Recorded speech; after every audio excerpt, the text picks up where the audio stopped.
At 16, my dad disowned me for my brother's lie. "You're a disgrace," he yelled. 2 weeks later, his pride shattered when he found out the truth. I'll never forget the look on her face. She had heard every word.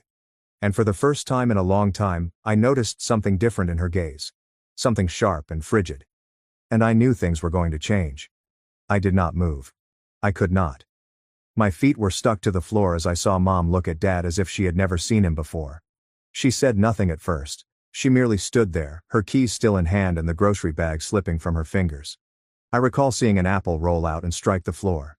Nobody noticed. Not Dad, Alex, or the co-workers who were still laughing. But I did. And I felt something irreparable had broken open. Mom carefully laid the rest of the bag down and turned around.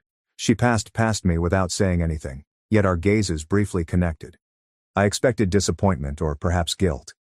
She usually gave me this look when Dad was being tough. But this time things were different. It was fire. I did not see what happened next. At least not right now. I grabbed a hoodie off the stairs and departed. I'm not sure where I was headed. I ended up sitting behind the corner store a few blocks away, watching the rain fall into puddles for what felt like hours. My phone died. I was wet through again. But I felt still. For the first time in weeks, I didn't feel anxious, hurt, or confused. I was angry. Not the kind of rage that dissipates quickly, but the kind that seeps into your bones. Slow, steady, and concentrated. When I returned home later that night, something had changed in the air. The living room was quiet. The guests were gone. Alex's game console had been unplugged, and Mom was seated at the kitchen table, sipping tea as if she hadn't just witnessed her husband laughing about abandoning his child in the pouring rain. "Come sit," she said, not looking up. I paused. "Is Dad?" "He's in the garage." "Don't worry." I was sitting nearby.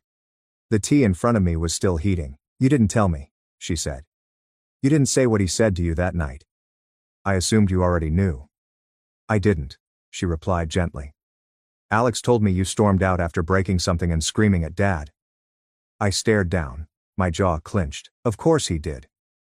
"But then I heard what your father said today," she remarked, her voice softening slightly.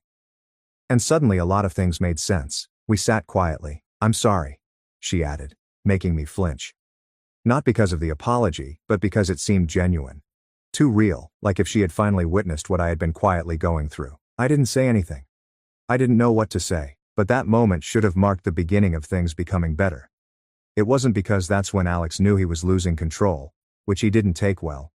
The following few weeks were a slow, stifling descent. Mom began to